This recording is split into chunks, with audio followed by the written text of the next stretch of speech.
Bom dia, pessoal. Então, o conteúdo que eu vou trazer hoje para vocês aqui no meu canal é equação quadrática, tá? Então, a equação quadrática é também designada de equação de segundo grau por causa do polinômio ax² mais bx igual a c igual a zero, que é 2, né? O grau desse polinômio é 2. O maior grau de um polinômio é dado pelo seu maior expoente, né? Quando você se trata de uma mesma incógnita, no caso aí o x. Aí nós temos aí a definição agora sobre a equação quadrática. É toda igualdade, né, de um polinômio de grau 2 com uma incógnita em estudo.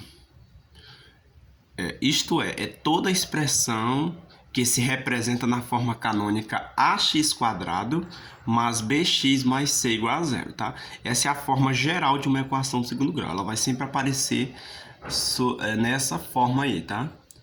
Onde o a sempre deve ser diferente de zero. Os valores a, b e c são os coeficientes e pertencem ao conjunto dos reais. Então, são coeficientes reais, tá?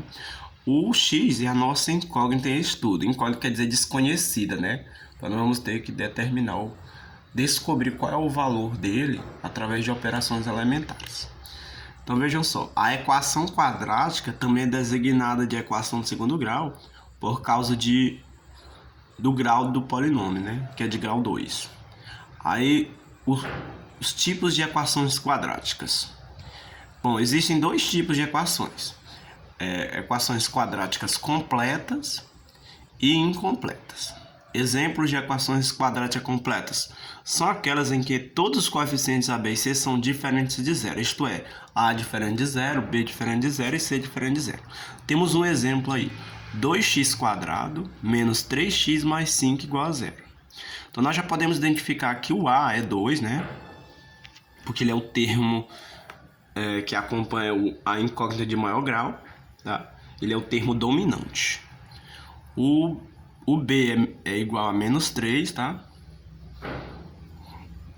Ele é o termo que acompanha o x de grau 1. E o c é o nosso termo independente. É aquele termo que não acompanha a letra. Então, vamos ver aqui um exemplo aqui. Então, a definição trivial é que a equação quadrática é toda equação que se apresenta na forma canônica ax² mais bx mais c igual a zero com a diferente de zero. Aí nós temos exemplo aqui.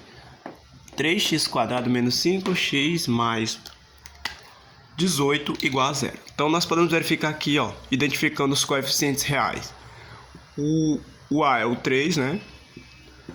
O b é o menos 5 e o c é o 18.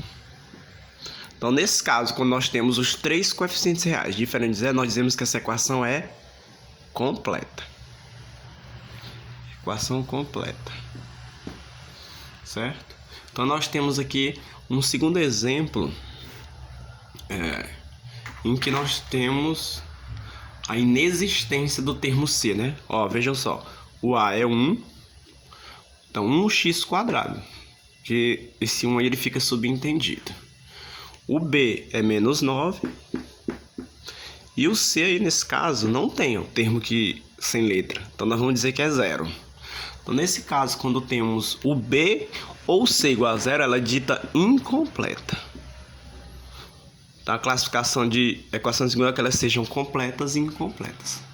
Então, esse terceiro exemplo, nós temos o a igual a 2.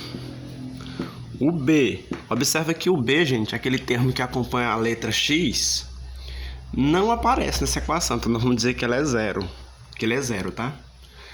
E o termo c é o menos 18, que é esse termo aí que não acompanha a letra. Ele é chamado de termo independente.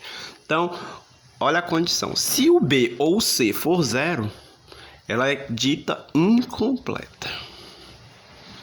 Então, nossa primeira definição de equação quadrática é que ela pode ser completa quando apresenta os três coeficientes reais diferentes de zero e incompleta quando um dos termos b ou c sejam nulos, ou seja, iguais a zero, ela é dita incompleta.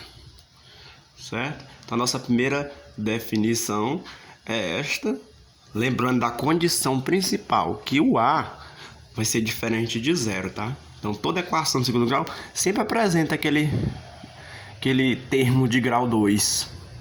Os outros não precisa aparecer, não é uma condição obrigatória, tá? Agora o A sim, tá? Então nós temos sempre a condição que o A deve ser diferente de zero.